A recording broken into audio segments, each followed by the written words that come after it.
I'd like to see the agreement this year, this calendar year. Yes. I think it's entirely possible. This agreement is not something that should be feared. Our hope is that it doesn't fundamentally change anybody's life, but rather provide some level of stability and peace between the people of the region. It's not our intention to create any new barriers, quite the opposite. We want this agreement to work not just for Serbia and Kosovo, but because Serbia and Kosovo are at the heart of the Western Balkans, that it would create opportunities for your neighbors as well. They also want to see a good relationship between Serbia and Kosovo. They also need it. We think that this agreement presents one of the best opportunities for the region to move forward in creating peaceful conditions for all of the people of the region. And we do want both sides to be very, very serious into looking at the opportunities and looking for ways to be flexible, constructive, and visionary in taking advantage of this opportunity that's being presented, not just by Europe, but by the United States and by the transatlantic community as a whole. Our expectation is that we'll have a meeting of the minds between the two leaders on working to make this agreement on normalization a reality. In other words, thinking about all of the obstacles, finding ways beyond the obstacles, and coming out of the meeting with an understanding that they're going to continue working until they get it right. In terms of the United Nations, we are less focused. This is an agreement on normalization, not recognition. I'll be very honest. The American position is that Kosovo is an independent country with territorial integrity and sovereignty.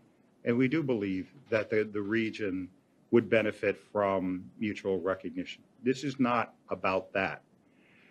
With regards to the United Nations, I think that is secondary to the real benefits of this normalization agreement, which is greater and quicker European integration, not just for Serbia and Kosovo, but for the region as a whole. I can say yes. I can say that our discussions with the government of Kosovo have been increasingly productive and realistic because they recognize that this legally binding obligation will continue to exist in any shape, way, or form of agreement that would bring them closer to Europe. So I do hope that we are much closer than we were even a few weeks ago. I think what we'd like in Ohrid is a recognition that the association is an important part of the relationship between Serbia and Kosovo.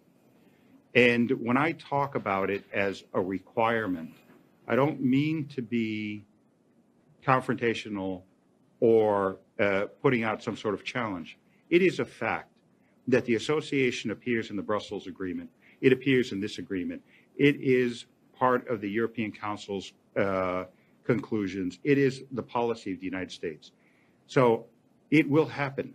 The question is, how quickly will it happen? We have to keep in mind that part of what this will do will strengthen the position of Serbs in Kosovo through the implementation of the Association of Serb Majority Municipalities. That's another reason why we want this agreement.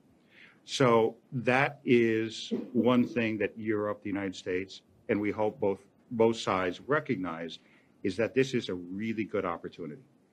What happens in the event that we don't have a meeting of the minds, if we don't have an agreement, and by agreement I mean broad understanding of the way forward, I don't necessarily expect that we will have a signing of some sort, but we will have a path forward. I don't want to dwell on negative aspects if it doesn't happen. I want to dwell on the possibilities if we do start to move down that road. And the possibilities will be extremely beneficial for the region.